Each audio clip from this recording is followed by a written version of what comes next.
hermano Caleb.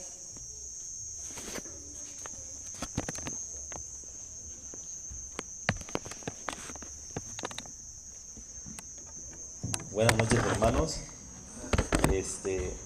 Qué gozo. Pueden sentarse, hermanos.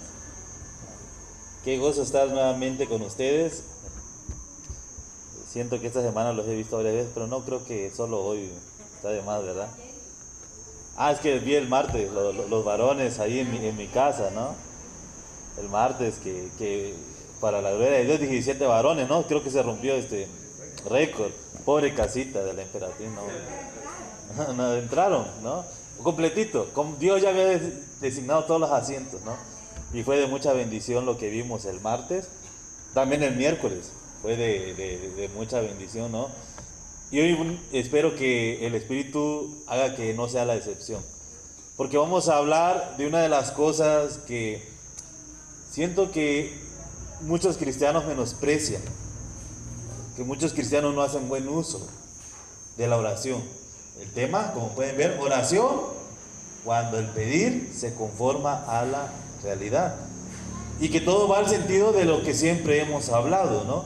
De que nuestra realidad ahora es Jesucristo, ¿no? Entonces, Cristo pasa a ser lo que teníamos según en nuestra mente. Cristo es el número uno de mi lista, Cristo es el centro de mi vida, a que ahora Cristo sea el todo y en todos, ¿no? Entonces, ese es el sentido del ya no vivo yo. Porque si yo no vivo, entonces yo no tengo números uno en mi lista, ¿no? Ni tengo centros de mi vida, porque ya no vivo yo. Mi vida ha sido escondida en Cristo, ¿no? Para que ahora lo que yo manifieste tenga que ser Jesucristo. Y eso va a incluir una de las cosas más preciosas que nos ha dado el Señor, que es que nosotros podamos hablar con Él, ¿no? A través de la oración. Entonces, nos vamos a estar basando en el pasaje de Colosenses que acabamos de leer, que es Colosenses del capítulo 1, versículos 3 y 14. Pero antes de entrar de lleno con el pasaje, yo quiero decirles que no es oración, ¿no? Que no es oración. Y una de las cosas de los cuales la oración no es escuchada por Dios o que nuestra oración no tiene ningún efecto sobre la realidad que estamos viviendo, es que la oración no es un intento para convencer que Dios haga algo. La oración no es un intento para convencer que Dios haga algo. Que es un error que todos hemos cometido. Digo, yo muchas veces le pedí muchas cosas a Dios. Y Jesucristo lo dice de esta manera: nadie le va a dar serpiente a un hijo que le esté pidiendo pescado, ni nadie le va a dar piedra por pan, ¿no? Y si ustedes, siendo malos, saben dar buenas dádivas a sus hijos, ¿cuánto más el Padre les dará? ¿Qué? El trabajo de sus sueños, ¿no? Comodidad, casita en Tulum. ¿Qué le va a dar? El Espíritu Santo a quien se lo pida, ¿no? Entonces el Padre lo que quiere darnos es de la naturaleza del Hijo, que se imparte a través del Espíritu Santo, y no darnos cosas materiales. ¿Qué eso? ¿Cómo le llamó Jesucristo a las cosas materiales? Añadidura, ¿no? O sea, tú en Cristo ya estás completo. Lo demás que se te vaya a dar es la añadidura. Pero ¿qué añadidura se refería a Cristo, no? Él mismo lo comenta: no se preocupen ni por su comida, ni por qué van a vestir. O sea, las cosas que necesitemos, lo que necesitemos. ¿De qué habla Salomón? No me des ni de más para que no me olvide de ti, ni me des menos para que no reniegue de ti. Susténtame del pan diario, el pan nuestro de cada día, dánoslo hoy. ¿Quién es ese pan? Jesucristo, ¿no? Salomón nos los trae a sombra, y Cristo nos muestra la realidad: yo soy el pan que desciende del cielo, ¿no? el que de mí come no tendrá nunca hambre y el que de mí bebe no tendrá sed jamás. Entonces Cristo nos viene a revelar esta realidad. Ahora nosotros vamos a orar conforme a esta realidad. Entonces decíamos, la oración no es un intento para convencer que Dios haga algo. Primera de Juan, quiero que vayamos tantito a la primera carta de Juan, en el capítulo 5, versículos 14 y 15, que nos dice de esta manera, y esta es la confianza que tenemos, que si pedimos alguna cosa conforme a su voluntad, Él nos oye. Y sabemos que Él nos oye en cualquier cosa que pidamos. Sabemos que tenemos las peticiones que le hayamos hecho. Entonces, ¿cuándo nos va a escuchar el Señor? Cuando la oración es acepta delante de Dios, cuando pedimos conforme a su voluntad. Ahora, ¿cómo yo voy a conocer la voluntad de Dios? Es cuando Cristo está operando en mí, es cuando el Espíritu, yo soy guiado por el Espíritu. Cuando ya las cosas del Espíritu son mi delicia, cuando ya las cosas del Espíritu es lo que gobierna mi vida, entonces ya no comienzo a pedir cosas de este mundo, ¿no? Porque ya me veo ajeno a este mundo. Entonces ya comienzo a pedir las cosas de donde yo pertenezco. Ejemplo, cuando usted y se acercaba al Señor sin saber esto, que ahora sabemos, ¿qué cosas le pedían a Dios? Cosas temporales, cosas terrenales. ¿Por qué? Porque en su mente, en su alma, su sentido de pertenencia estaba aquí y no allá, en la eternidad.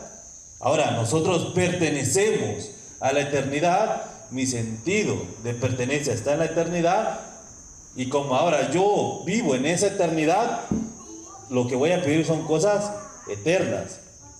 Si usted pide al Señor que le dé un buen trabajo, y si quiere el Señor y se lo concede, ese buen trabajo, ¿cuánto le va a durar? Hasta que renuncie, hasta que lo despidan, o hasta que se mueran para que le busquen su reemplazo, ¿no? Y cualquier cosa que nosotros podamos pedir en esa temporalidad, todo tiene fecha de caducidad. Aquí nada es eterno. Entonces, lo que viene Dios es a darnos cosas eternas. Lo decíamos el miércoles, ¿no? Si me ponen a mí al lado de la presidenta municipal y le preguntan a todo el pueblo de Villaflores, ¿cómo se llama ella? Todos van a saber, ¿no? Porque es la presidenta. Todos lo conocen. Todos saben quién son. Y preguntan, ¿mi nombre? Pocos, ¿no? Los que estamos aquí y unos cuantos más. Ella tiene un puesto de presidente. Yo soy hijo de Dios. El puesto de presidente, ¿cuánto tiempo máximo? 6 años, ¿no? Máximo, por reelección. Ser hijo de Dios es eterno, es para siempre. Y lo repito para que esto quede bien puesto en nosotros, ¿no? Porque nuestra condición o nuestra pertenencia no es algo que va a mejorar nuestra temporalidad, sino que es algo para tener la mente siempre puesta en la eternidad. Y la segunda cosa de lo que no es una oración, la oración no es una oportunidad para hacer un monólogo de necesidades terrenales, buscando que éstas sean respondidas como nosotros queremos. ¿Y qué decimos? No, si Dios quiere, vamos a ir a tal lado mañana. Y la Biblia enseña que hay que decir, si Dios quiere. No hay que decir, vamos a ir mañana y vamos a decir lo otro. La Biblia dice, si Dios quiere. Bueno, entonces estamos pronunciándolo bien, pero en nuestro corazón, yo quiero. Tengo que decir si Dios quiere, pero yo quiero también. Y voy a esforzarme para que suceda. ¿A poco no es así? No nos podemos mentir, ¿no? Cuando planeamos algo es porque lo queremos hacer. Decimos si Dios quiere para que ese punto esté hecho, ¿no? Como la Biblia me dice, si Dios quiere, lo digo. Pero en mi corazón, yo quiero hacerlo. ¿Por qué? Porque si no me sale, ¿cómo voy a andar? Enojado, frustrado, ¿no? Y ahí es donde se pierde lo de si Dios quiere, ¿no? Yo quería. Y quiero que vayamos un momento a Filipenses 4, del 6 al 7.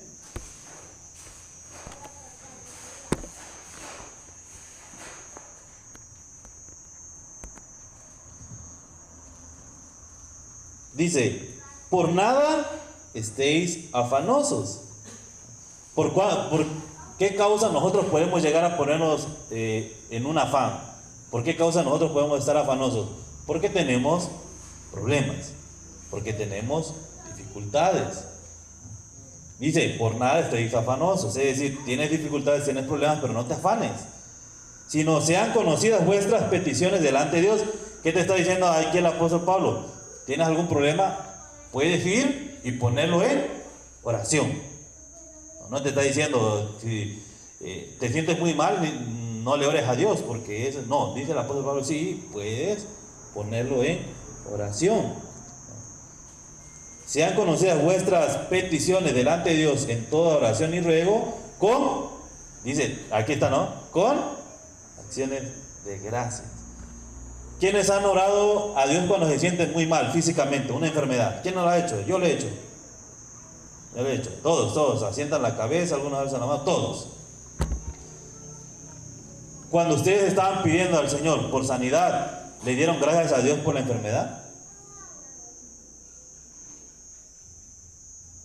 Sean conocidas vuestras peticiones, ¿no? En toda oración, y no solo oración, dice que ruego.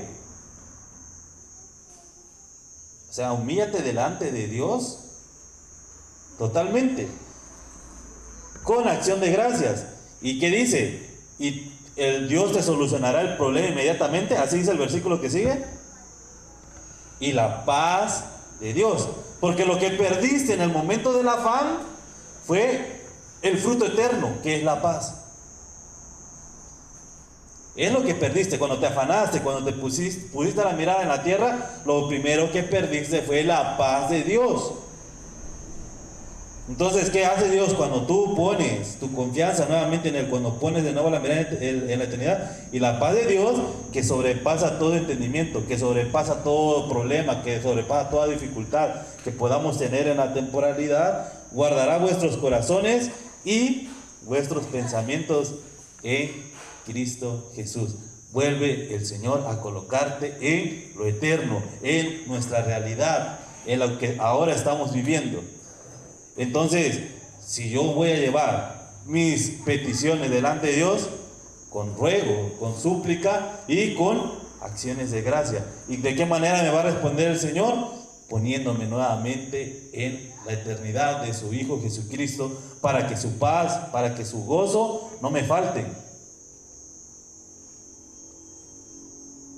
Porque a menudo cometemos el error del apóstol Pedro, que viene y ve que Jesucristo viene sobre el agua caminando, y como está viendo a Cristo, le dice, si Señor, si eres tú, manda que yo vaya a ti igual sobre las aguas.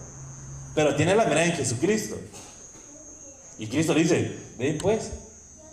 Y se baja Pedro de la barca y comienza a caminar sobre el agua, porque la vista la tiene y la fe la tiene en Jesús. Pero tantito pasó un viento fuerte, con eso bastó para que su mirada se quitara de Cristo y viera lo peligroso que estaba la situación que estaba atravesando. Estaba en el agua,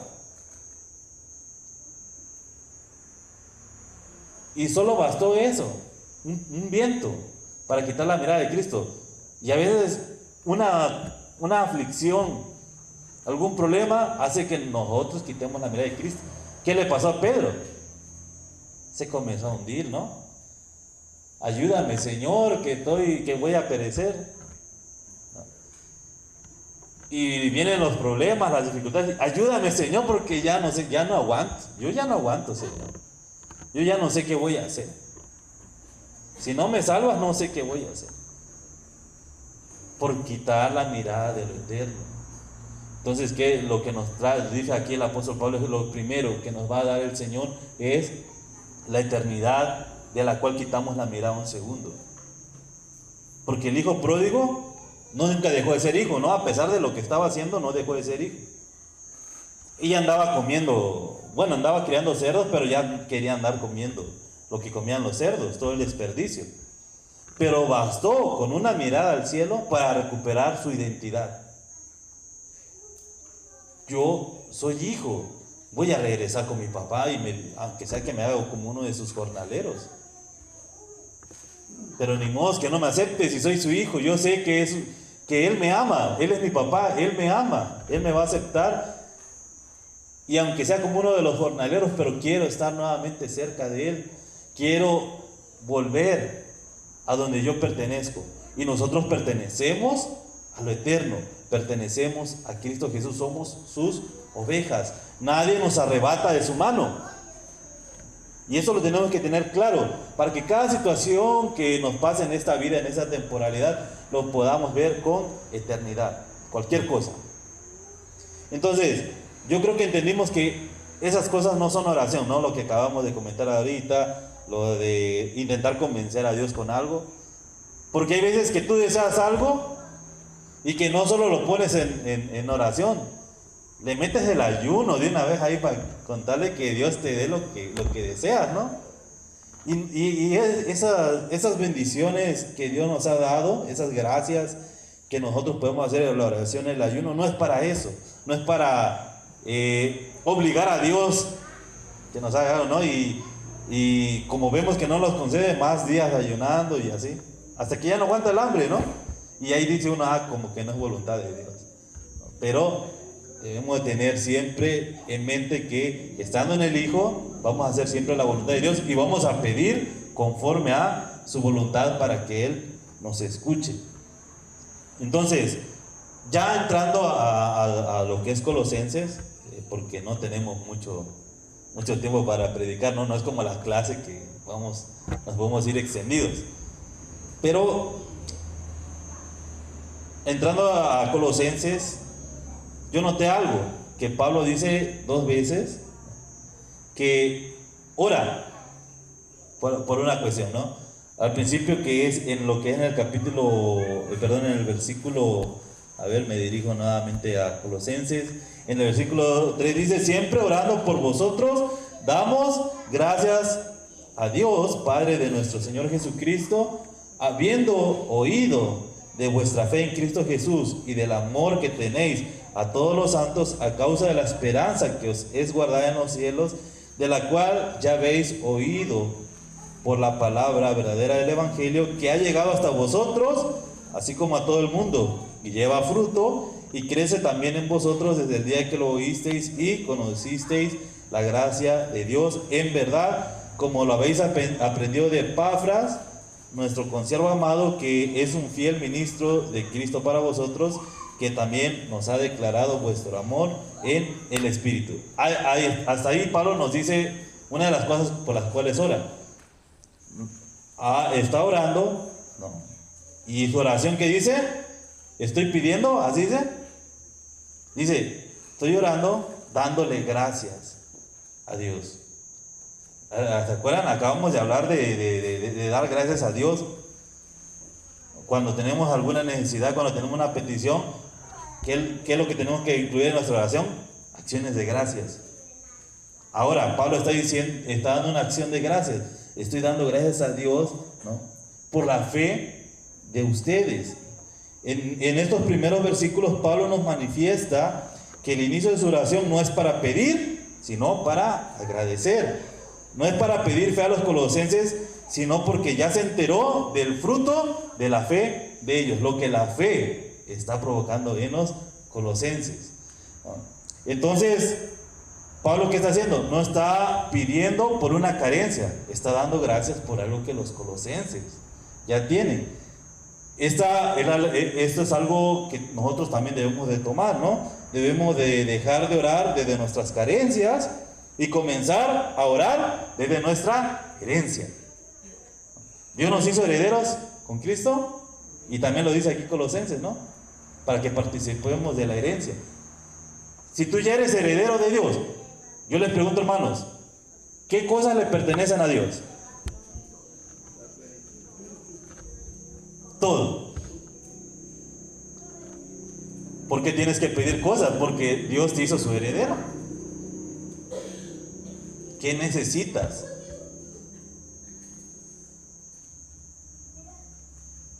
No es que el CEO de la Ford sea Dios, ¿no? Y necesitas tu carro nuevo del año. Ya dijimos, no es esta nuestra realidad.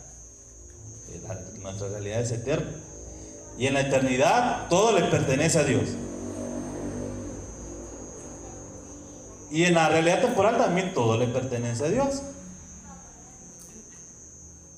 Y dice pues Cristo, ¿no? Que los pajaritos no siembran ni ciegan, pero el Padre tiene cuidado de ellos para que coman. ¿Cuánto no valen ustedes que decenas y decenas y decenas de pajaritos?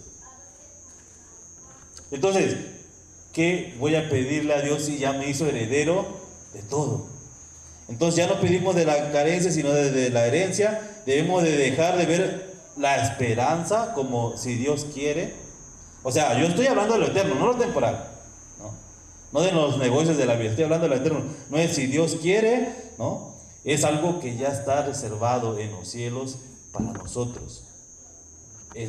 Las promesas de Dios son en el sí y en el amén. No es, ya veremos cómo te portas, ¿no? Ya veremos cuántas ganas le echas, ¿no? Las promesas de Dios en nosotros van a operar como un sí. Dios te ha entregado todo. Todo lo que pertenece a la vida y la piedad te ha sido dado. Entonces, no necesitas nada. ¿Cuándo voy a necesitar? Cuando mi realidad no es allá. Cuando mi realidad es aquí. Entonces, aquí sí me hacen falta muchas cosas, ¿no? Yo necesito un clima, porque ya empieza la temporada de calor. Yo quisiera un mototaxi porque cuando vengan las lluvias, en mi moto me mojo, ¿no? Si mi mirada está puesta aquí, entonces tengo una gran lista de cosas que sí necesito. Pero como la mirada está puesta en la eternidad, allá ya me fue dado todo. Y es allá donde voy. Vamos a leer, por favor, hermanos, Hebreos 9:15.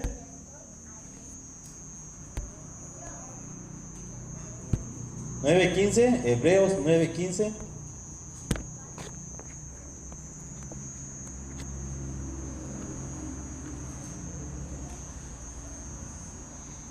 Que dice, así que por eso es mediador, o sea, Jesucristo es mediador de un nuevo pacto, para que interviniendo muerte para la remisión de las transgresiones que había bajo el primer pacto, los llamados reciban la promesa de la herencia eterna. ¿Y qué dice? Porque donde hay testamento es necesario que intervenga muerte del testador. Cristo ya vino, se hizo carne, estuvo con nosotros, vivió una vida perfecta y dio su vida para remisión de pecados. Pero también a través de esa muerte, que Él era el heredero de todo, que Él es el principio y el primogénito de todas las cosas, Él es el principio y el fin, el que Dios le dio todas las cosas por herencia y nos hizo coherederos juntamente con Él. Hizo un pacto que funciona como testamento para con nosotros. Y un testamento entra en función ¿cuándo? Cuando el que hace el testamento muere. Vino Cristo y vino a morir por nosotros. Y nos hizo acreedores de la herencia que el Padre le había dado y que nosotros como coherederos recibimos a través de su muerte. Entonces las cosas que pertenecen a Cristo ahora también nos pertenecen a nosotros. Somos partícipes, dice el apóstol Pedro, de la naturaleza divina, ese Cristo operando en nosotros. Entonces, esta es mi realidad, esta es mi riqueza, esto es lo que yo tengo.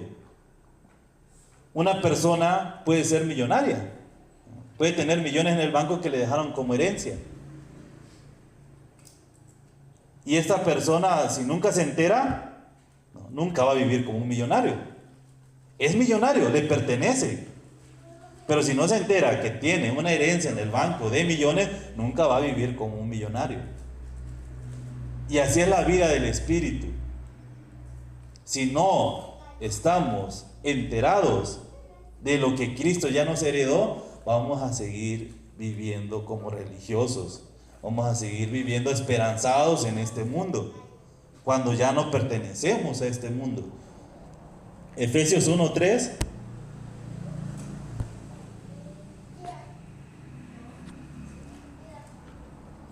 dice, Efesios capítulo 1 versículo 3: bendito sea el Dios y Padre de nuestro Señor Jesucristo, que nos bendijo con toda bendición, ¿qué?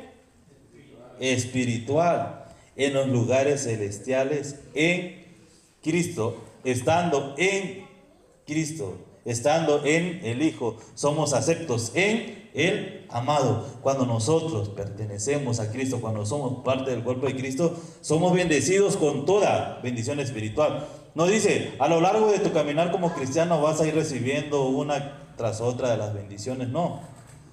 La gracia se nos fue dada, y no solo eso, nos da gracia sobre gracia. Estamos abundando cada vez más en lo que Dios ya nos dio. Entonces, en Cristo, el amor del Padre opera en nosotros, ha sido derramado en nuestros corazones, ¿no? Y eso es una gracia de Dios. Pero cuando el amor de Dios se hace más evidente en ti, aumentando cada vez más, es decir, haciéndolo más evidente en tu exterior, lo de adentro que ya sobreabunda, porque la gracia sobreabundó, lo de adentro que está sobreabundando comienza a exteriorizarse. Entonces viene gracia sobre gracia sobre gracia, y Dios te utiliza para su propósito eterno cuando vivimos en esa gracia, y esa gracia en nosotros está sobreabundando. Hacemos cada vez más obras que Dios preparó de antemano para que anduviésemos en ellas. Pero por esto es que tenemos que estar enterados de lo que nos dio Dios. Ya nos bendijo con toda, o sea, la plenitud de la promesa, la plenitud de las bendiciones espirituales, Dios ya te las otorgó, hermano, para que tú hagas uso de ellas, para que vivas en ellas, para que estas cosas operen en ti.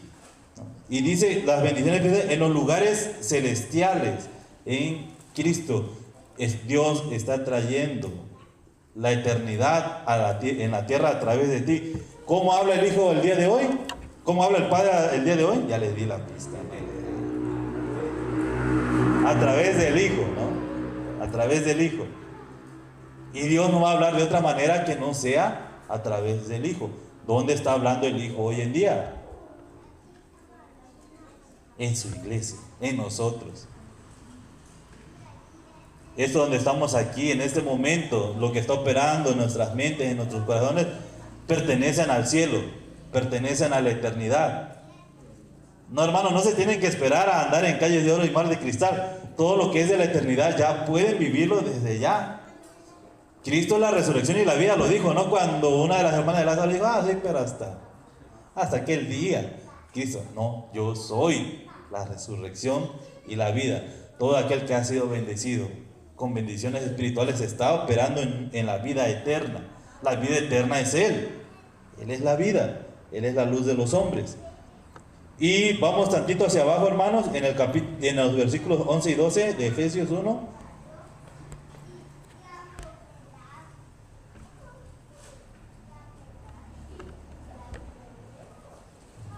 Que dice, en Él así mismo tuvimos herencia, habiendo sido predestinados conforme al propósito del que hace todas las cosas según el designio de su voluntad, a fin de que seamos para la alabanza de su gloria, nosotros los que primeramente esperábamos en Cristo. En Él asimismo tuvimos herencia. Entonces, mi oración ya no es por pedir que Dios esté añadiendo cosas a mi vida temporal. Mi oración no es para decir, Señor, dame paciencia, porque eso ya te lo dio Dios. Señor, necesito mucho dominio propio. Eso Dios ya te lo concedió, ya te bendijo con toda bendición espiritual. Entonces, tu oración sobre estas cosas, ¿qué debe ser? Gracias, Señor, porque tú me lo diste. Gracias, Señor, porque eso que me has dado me sirve para tu gloria, me sirve para dar fruto, me sirve para levantar a Cristo, me sirve para que conozcan tu evangelio. Entonces, yo me gustaría que pudiéramos todos los días en nuestra oración de cada día hacer esto. Primero, dar gracias a Dios. No primero pedir, primero dar gracias a Dios por lo que ya nos ha dado. No necesitamos más, en Cristo hay plenitud, en Cristo estamos completos. Me imagino que los varones platicaron del tema con sus familias, el que vimos el martes, que en Cristo hay plenitud. Todo eso ya nos ha sido concedido en Jesucristo. Los frutos del Espíritu. No es que Dios te vaya a dar el amor y cuando te hayas perfeccionado en amor te va a dar el dominio propio y luego te va a dar la bondad y demás. No, porque eso ya te lo concedió, está en la naturaleza de Cristo, la que está operando en ti, y que a veces se nos olvida echar mano de eso, pero que ya está en ti, ya te lo dio completamente. Entonces agradezcamos a Dios por lo que nos ha concedido, así como Pablo estaba agradeciendo de la fe de los colosenses, que estaba dando fruto. La segunda parte, ¿no? Porque yo lo puse en dos partes, ¿no? Primero del versículo del 3 al 8. Lo segundo, que es del versículo del 9 al 14, que dice, a ver, me regreso a Colosenses. Dice, por lo cual también nosotros, desde el día que lo oímos, y aquí vuelve a decir, no cesamos de orar por vosotros. Y ahora sí ya viene una petición, y de pedir que seáis llenos del conocimiento de su voluntad en toda sabiduría e inteligencia espiritual, para que andéis como es digno del Señor, agradándole en todo, llevando fruto en toda buena obra y creciendo en el conocimiento de Dios, fortalecidos con todo poder conforme a la potencia de su gloria, para toda paciencia y longanimidad, con gozo dando gracias al Padre que nos hizo aptos para participar de la herencia de los santos en luz, en el cual nos ha librado de la potestad de las tinieblas y trasladado al reino de su amado Hijo, en quien tenemos redención por su sangre y el perdón de pecados. Entonces, el apóstol Pablo mira la oración como un medio para alcanzar la dignidad, para andar como es digno del Señor. Es decir, Pablo no usa la oración como un medio para obtener bienestar, no utiliza la oración como un medio para quejarse de lo que le estaba pasando, porque Pablo sufrió, hablando humanamente, Pablo sufrió mucho. Pablo sufrió lo que si nosotros lo experimentáramos, creo que ya diríamos, Señor, ya por favor no puedo más, mejor llévame. Puedo poner un ejemplo ahí fácilmente, Jonás, ¿no? Que como no pasó lo que él quería, que era que Dios destruyera a Nínive, ¿qué decía Jonás? Mejor me fuera a morir, ¿no? Solo porque no se cumplió algo que Jonás quería. Y muchas veces nosotros proyectamos nuestro futuro con ciertos planes, vamos a hacer esto, vamos a hacer aquello. Y si no pasa como nosotros decimos, nos frustramos. El apóstol Pablo no vivía para sí, vivía para Cristo. Ese debe ser nuestro sentir, para no estarnos frustrando por las cosas que nos pasan en esta vida. Ese debe ser nuestro sentir, ese debe ser nuestro conocimiento que debe operar en nuestra mente espiritual, que nosotros vivimos para Cristo, ya no vivimos para nosotros. Ya no vives ni para tu esposo, ni para tu esposa, ya no vives para tus hijos, vives para Cristo. Y claro, cuando vivimos para Cristo, todo lo demás va a ir conforme a la voluntad de Dios, ¿no? Todo lo demás va a ir conforme al propósito de Dios. Y esta oración que Pablo estaba elevando a Dios, que era para que los colosenses anduvieran como es digno, expresa esta petición, ¿no? Que tiene que ver que sean llenos del conocimiento de la voluntad de Dios. Es decir, lo que ellos ya habían recibido, lo que estamos hablando en la primera parte, lo que Pablo en la primera parte estaba agradeciendo, que los colosenses estaban viviendo en una fe que daba frutos. Entonces Pablo ahora va a hacer una petición sobre la base de lo que ellos ya tenían. No estaba pidiendo algo nuevo para los colosenses. Estaba pidiendo que lo que Dios ya les había dado aumentara en ellos. ¿Sí me explico, hermanos? ¿O le eché mucha palabra ahí? Los colosenses ya tenían algo, ya tenían la fe, una fe que daba frutos. Pablo en su oración dice: agradezco por esto, pero también voy a pedir sobre esto, de lo que ustedes ya tienen, que aumente, para que anden como es digno del Señor. Entonces, no es orar únicamente para obtener un conocimiento más legalista o académico de las cosas espirituales, ¿no? Sino que nuestra vida sea digna del Señor, es decir, pedir que Dios nos alinee conforme a su diseño. Pedirle a Dios que nos alinee conforme a su modelo. Su modelo. ¿Quién es el modelo de Dios? Jesucristo, ¿verdad? Que nos conforme a la imagen de Jesucristo. Juan 17:3. Evangelio de Juan, capítulo 17, versículo 3.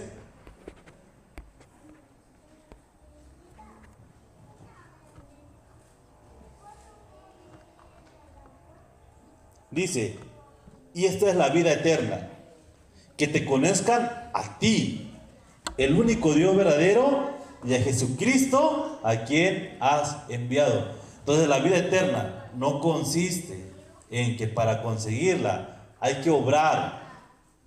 No consiste en que para conseguirla hay que esforzarnos, sino en que consiste en conocer a Dios. Que su conocimiento sea aumentado en nosotros para que sepamos cuál es su buena voluntad, santa, agradable y perfecta. Que conozcan a Dios y que conozcan al medio por lo cual nosotros vamos a conocer al Padre, a Jesucristo. Conocer a Dios y conocer a Jesucristo. Ahí está la vida eterna, hermanos. Entonces, ¿cuánto esfuerzo requiere de ustedes esto? Ahora ya se entiende por qué Cristo es el reposo, ¿no? ¿Por qué Cristo es el descanso? Porque no requiere de ninguno de nuestros esfuerzos. El Señor reclama al pueblo de Israel en el libro de Isaías, ¿no? Que en vez de confiar en Él, confiaron en la fuerza de los caballos, confiaron en aliarse con naciones ajenas. ¿Y qué dice Dios? La destrucción y la muerte los va a alcanzar porque confiaron en su propia prudencia y no confiaron en el Señor, no descansaron en el Dios. Ahora Cristo nos los trae y nos dice: el reposo soy yo. No vayan a ser tan necios, y de eso habla el libro de Hebreos, ¿no? No vayan a ser tan necios como el pueblo de Israel cuando salió de Egipto y anduvieron vagando, cada uno en su propio camino, cada uno en sus propios deseos, en su propio corazón, y ninguno entró en el reposo, dice, ¿verdad? Nadie entró en el reposo. Jesucristo es el reposo. Conocerlo nos lleva a la vida eterna, nos lleva al conocimiento del Padre. Segunda de Corintios 2:14.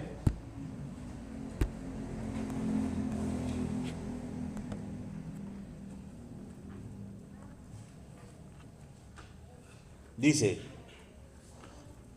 Segunda de Corintios capítulo 2, versículo 14: mas a Dios gracias, el cual nos lleva siempre en triunfo en Cristo Jesús, y por medio de nosotros manifiesta en todo lugar el olor de su conocimiento. Por medio de nosotros manifiesta en todo lugar el olor de su conocimiento. ¿Qué creen que quiera decir esto, hermanos? De que por medio de nosotros va a manifestar en todo lugar el olor de su conocimiento. ¿Cómo va a ser manifiesto el conocimiento de Dios en nosotros? A través de nuestras obras. Ahí es donde el grato olor de Cristo es perceptible. Ahí es donde el olor del pan de vida es perceptible. Cuando Cristo está obrando en nosotros, o por medio de nosotros. Es decir, no son nuestras obras, ¿verdad? Son las obras de Cristo. Cuando tú obras, ¿qué crees, hermano? sale mal, está mal. O Dios ni siquiera lo ve bien, lo ve como un trapo de inmundicia. Cuando obra Cristo en ti, cuando la palabra obra en ti, entonces el olor delante de Dios es grato. Y ese es el olor de su conocimiento, ¿no? Es el conocimiento del Señor. Y también el aumento de este conocimiento mediante la oración nos hace cada día más evidente nuestra posición legal, ¿no? Es decir, el traslado del reino de las tinieblas a la luz admirable de Jesucristo. Por este conocimiento de Dios hemos sido trasladados de muerte a vida, de oscuridad a luz, de maldición a bendición. En Primera de Pedro 2:9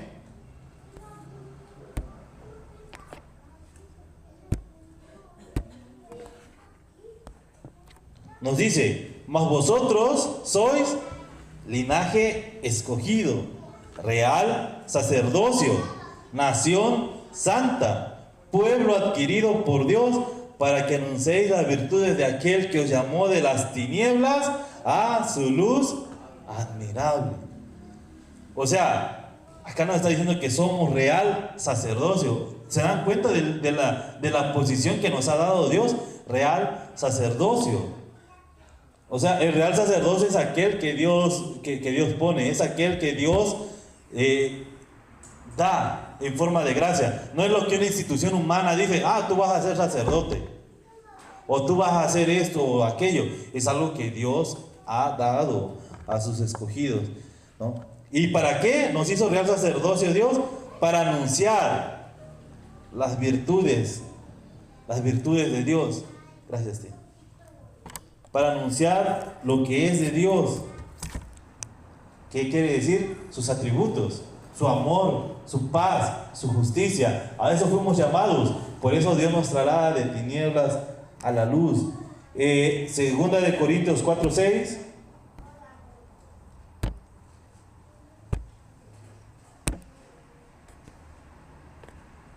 Dice: porque Dios, que mandó que de las tinieblas resplandeciese la luz, es el que resplandeció, porque Él es la luz, es el que resplandeció en nuestros corazones, porque nuestros corazones estaban llenos de tinieblas. Nosotros éramos tinieblas. Él es la luz, Él resplandece en nosotros, para iluminación del conocimiento de la gloria de Dios en la faz de Jesucristo. El conocimiento de Dios a través de Jesucristo. Él está iluminando en nuestro corazón. No quiere decir que este órgano de repente vaya a ser así como un foco, ¿no? Luminoso. Nuestra naturaleza, nuestra voluntad, nuestras emociones, nuestros sentimientos, nuestros deseos, que eran tinieblas, ahora en ellas está la luz de Jesucristo, para que todo aquello que sentimos, deseemos, que querramos, sean las cosas que pertenecen a Él y no las que nosotros buscábamos antes. Y es ahí donde el conocimiento de Dios en nosotros aumenta y va aumentando cada día más, y esta gloria en nosotros cada día se hace más grande. Romanos 13, del 12 al 14, que ya es el último versículo que vamos a leer. Romanos 13, del 12 al 14 dice: la noche, o sea, lo primero, las tinieblas, está avanzada y se acerca el día. Se está estableciendo lo último en nuestros corazones. Desechemos pues las obras de las tinieblas y vistámonos las armas de la luz. Andemos como de día, andemos en Cristo, honestamente, no en glotonerías, no en borracheras, no en lujurias y lascivias, no en contiendas y envidia, sino vestidos del Señor Jesucristo. Y como ya estamos en luz, ¿qué vamos a hacer? Y no vamos a proveer para los deseos de la carne. ¿Qué es lo que te gustaba antes del mundo? No sé, mirar la Laura en América, ¿no? Mirar las novelas, cualquier cosa que venga del mundo, porque todo lo que proviene del mundo está bajo el maligno, dice en Primera de Juan. Cualquier cosa. En el mundo, hermanos, no hay nada bueno, ni nada que te ayude a tu edificación. Aunque el mundo aparenta el mundo que algo pueda llegar a ser bueno, como no está dentro del modelo, como no está dentro del diseño de Dios, Dios lo ve como muerte. Acuérdense, y ya lo hemos hablado, todo lo que está fuera del diseño, ¿qué es? Muerte, pecado, oscuridad, tinieblas.